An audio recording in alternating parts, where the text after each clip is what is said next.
Well, howdy there, Internet people. It's Bo again. So, today we're going to talk about how Trump brought manufacturing back to the United States.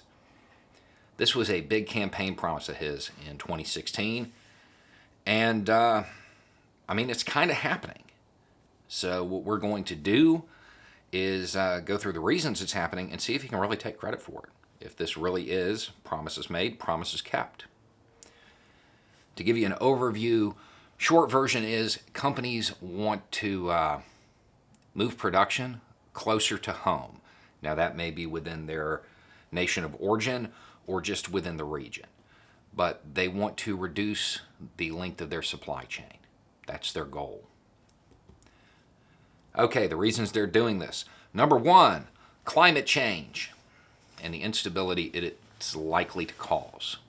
Given the fact that President Trump did a whole bunch of things to make climate change worse, yeah, sure, we can give him credit for this.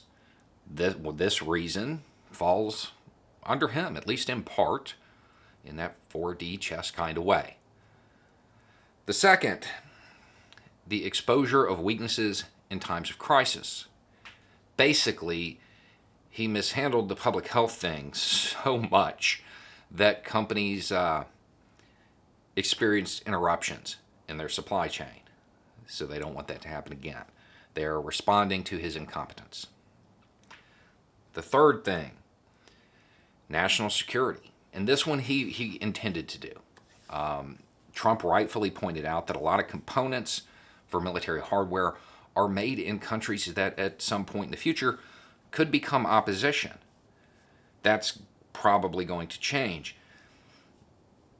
I would point out that he missed the fact that the reason they're likely to become opposition is climate change, and that generally speaking, economic ties between countries prevents war.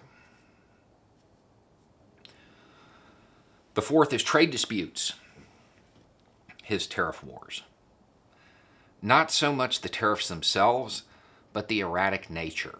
Basically, companies could not respond fast enough to his tweets to keep their supply chain intact. It was too erratic. They didn't know what was going on. Uncertainty is bad for business. So they're changing that, and they're bringing manufacturing closer to home.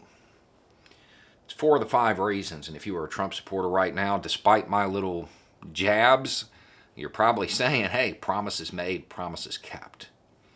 I would like to point out that I have been saying manufacturing is coming back, not manufacturing jobs. Because the fifth reason is labor costs. This is from Merrill, Bank of America. Firms in almost all industries plan to make the transition work using robots and automation. They are suggesting that the use of robots will double in the next 5 years, maybe even more than that, because the cost of automation keeps dropping. So while manufacturing may be coming back, those good union jobs, they aren't. It's not going to be like the old days because it isn't the old days. The United States historically is not a country that looks to the past, which was a critical error in the Trump administration.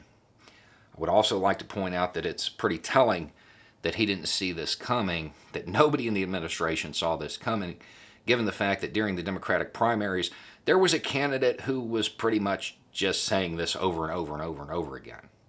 Andrew Yang did a really good job of explaining that the robots are coming for your job.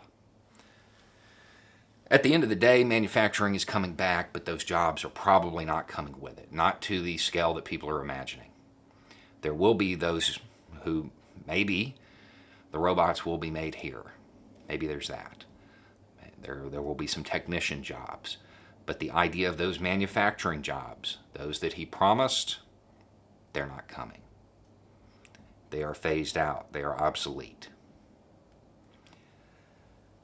And again, I would point out that this was accomplished by making climate change worse and increasing the chance of war with major powers.